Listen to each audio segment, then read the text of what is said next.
ಇನ್ನು ಮುಂದೆ ನಿಮ್ಮ ನೆಚ್ಚಿನ ಧಾರಾವಾಹಿಗಳ ಫುಲ್ ಎಪಿಸೋಡ್ಗಳು ಸನ್ ನೆಕ್ಸ್ಟ್ ಆಪ್ನಲ್ಲಿ ಮಾತ್ರ.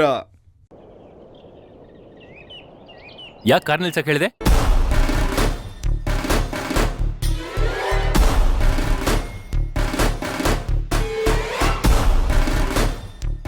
ಯಾಕೆ ಕಾರ್ ನಿಲ್ಸಕ್ಕೆ ಹೇಳಿದ್ದು?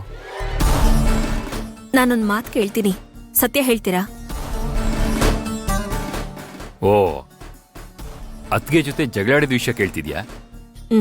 ಅದ್ರ ಬಗ್ಗೆ ನಾನು ಕೇಳಲ್ಲ. ನಾನು ಕೇಳ್ಬೇಕಾಗಿರೋ ವಿಷಯನೇ ಬೇರೆ. ಬೇರೆ ಏನು ವಿಷಯ? ಏನಿಲ್ಲ, ಅಮ್ಮ ನಿಮ್ ಹತ್ರ ಏನೋ ಹೇಳಿದ್ರಂತಲ್ಲ. ಮಂತ್ರ ಮತ್ತೆ ಶುರು ಮಾಡಿದ್ಯಾ? ನಿನ್ನೆಯಿಂದ ನೋಡ್ತಾನೆ ಇದ್ದೀನಿ. ಅಮ್ಮ ಏನೋ ಹೇಳಿದ್ರು ಅಂತ ಹೇಳ್ತಾನೆ ಇದೆಯಲ್ಲ.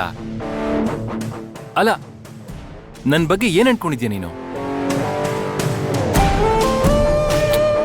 ಮಂತ್ರ, ಸರಿ ಬಿಡು, ಸಾರಿ. ಅದಕ್ಯಾಕೆ ಮೂಡ್ ಆಫ್ ಮಾಡ್ಕೊಂಡಿದ್ಯಾ ಈಗ? ಓಕೆ, ಅಮ್ಮ ಏನಂತ ಹೇಳಿದ್ರು ನೀನೇ ಹೇಳ್ಬಿಡು. ನಿಜವಾಗ್ಲೂ ನಿಮ್ಗೆ ನೆನ್ಪಿಲ್ವಾ? ಮಂತ್ರ, ಹೇಳ್ತಾ ಇದ್ದೀನಲ್ಲ, ಮರ್ತೋಗಿದ್ದೀನಿ. ಎಷ್ಟೊಂದು ವಿಷಯಗಳು ನನ್ನ ತಲೆಯಲ್ಲಿದೆ, ಅದರಲ್ಲಿ ಯಾವುದು ಅಂತ ಹೇಳಿ. ಏನಾದ್ರೂ ಒಂದು ಕ್ಲೂ ಕೊಡು ಅಟ್ಲೀಸ್ಟು. ಅಮ್ಮ ನನ್ನ ಹತ್ರ ಬ್ಯಾಂಕಲ್ಲಿ ಸಾಲ ತಗೊಳ್ಳೋ ವಿಷಯನ ಅಣ್ಣನ ಹತ್ರ ಹೇಳ್ಬೇಡ ಅಂತ ಹೇಳಿದ್ರು. ಅದು ಬಿಟ್ರೆ ಅದ್ಗೆ ನಿನ್ ಬಗ್ಗೆ ಯಾವ್ದಾದ್ರೂ ಒಂದು ವಿಚಾರವಾಗಿ ಮಾತಾಡ್ತಾನೆ ಇರ್ತಾರೆ. ಈ ವಿಷಯನೆಲ್ಲ ಅಮ್ಮ ನನ್ನ ಹತ್ರ ಹೇಳಿದ್ದಾರೆ. ಈಗ ನೀನ್ ನನ್ನ ಹತ್ರ ಕೇಳ್ತಿರೋ ವಿಷಯ ಯಾವುದು ಅಂತ ನಂಗೆ ಗೊತ್ತಾಗ್ತಿಲ್ಲ ಮಂತ್ರ. ನೀನೇನೋ ಯಾವ ವಿಷಯ ಅಂತ ಕನ್ಫರ್ಮ್ ಆಗಿ ನನ್ನ ಹತ್ರ ಹೇಳ್ತಿಲ್ಲ. ಅಮ್ಮ ಏನಾದ್ರೂ ಹೇಳಿದ್ರ ಅಂತ ಸುಮ್ಮನೆ ಕೇಳ್ತಾನೆ ಇದೀಯಾ. ನಾನು ಏನಂತ ಅರ್ಥ ಮಾಡ್ಕೋಬೇಕು? ಸರಿ, ನಾನು ಏನಂತ ಹೇಳಿ? ಈಗ ನಾವಿಬ್ರು ನಮ್ಮೊಳಗಡೆ ಮಾತಾಡ್ಕೊಳ್ಳೋದಕ್ಕೆ ಏನ್ ತೊಂದರೆ ಮಂತ್ರ?